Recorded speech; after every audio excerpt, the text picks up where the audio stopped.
আসসালামু আলাইকুম রহমতুল্লাহি ওবরাকাতু। আমি ওয়ালিদ মাহমুদ, দক্ষিণ কোরিয়ার দেজনচেরি থেকে ছোট্ট একটা বিষয় নিয়ে কথা বলতে চাইতেছি। বাংলাদেশে বর্তমান প্রেক্ষাপট থেকে যদি বলি, এমন একটা অস্থিরতা বিরাজ করতেছে। আর পড়াশোনা, জব, এই বিষয়গুলো নিয়ে যদি বলি, পুরোই মানে এলোমেলো একটা অবস্থা। আপনার গ্র্যাজুয়েশন করার পরে 30 বছর 35 বছর পরে 15,000 থেকে 20,000 টাকার রেঞ্জের যে জবগুলো আছে, এগুলো পাইতে হিমশিম খাইতেছে বাংলাদেশের ইয়াং জেনারেশনগুলো। সো ওই পার্সপেক্টিভ থেকে যদি আমি চিন্তা করি, তাহলে অবশ্যই সাজেস্ট করতে পারি দেশের বাইরে আসার একটা ইনিশিয়েটিভ নিতে পারেন। কজ ওই বাংলাদেশে থেকে গ্র্যাজুয়েশনের পর 30 বছর 35 বছর বয়সে আপনি 20,000 টাকার জব করে ঢাকা শহরে থেকে খেয়ে আপনার মাস শেষে কিছুই থাকবে না। ফ্যামিলিকে সাপোর্ট হয়তো বা দিতে পারবেন কি পারবেন না, তার কোনো নিশ্চয়তা নাই।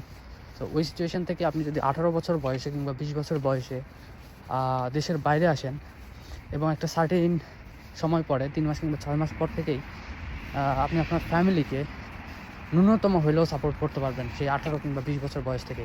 এছাড়াও আপনি আপনার নিজের টাকায় আপনার নিডস, আপনার হবি, আপনার পড়াশোনার খরচ সব কিছু তো বেয়ার করতেছেনই।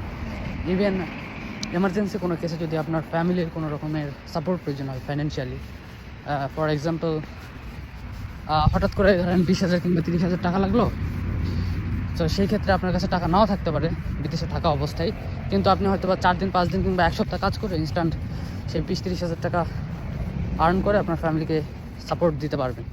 সো ওই পার্সপেক্টিভ থেকে যদি চিন্তা করি, অবশ্যই আমি বলবো দেশের ইয়াং জেনারেশনের অনেক বড় একটা অপরচুনিটি আছে, অনেক বেশি অপরচুনিটি আছে দেশের বাইরে।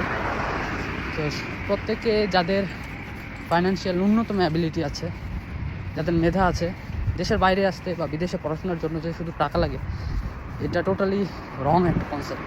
সো আমি বলবো যে চেষ্টা করেন, প্রত্যেকে স্বপ্ন দেখেন, আশা করি প্রত্যেকের স্বপ্ন পূরণ হবে। দেশে উচ্চশিক্ষার স্টাডি অ্যাব্রোডের যে স্বপ্ন, এটা পূরণ হবে।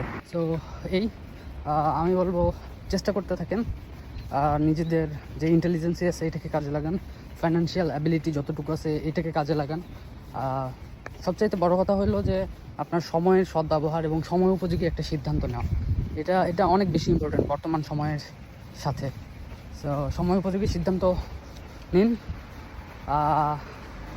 নিজেদের ফাইন্যান্সিয়াল অ্যাবিলিটি অনুযায়ী রিসার্চ করুন, দেন কান্ট্রি সিলেক্ট করুন, যে রিকোয়ারমেন্টগুলো আছে এগুলো ফিল আপ করার চেষ্টা করুন এবং স্টাডি অ্যাব্রোডের জন্য আপনার প্রসেসিং শুরু করে দেন। স্পেশালি যারা সাউথ কোরিয়াতে অ্যাপ্লাই করবেন কিংবা অ্যাপ্লাই করতে চাইছেন, বা যারা ডকুমেন্ট রেডি করছেন অথবা অ্যাপ্লিকেশন করে ফেলছেন, ইনশাল্লাহ আল্লাহ বেঁচে রাখলে দেখা হবে কোনো এক সময় সাউথ কোরিয়াতে।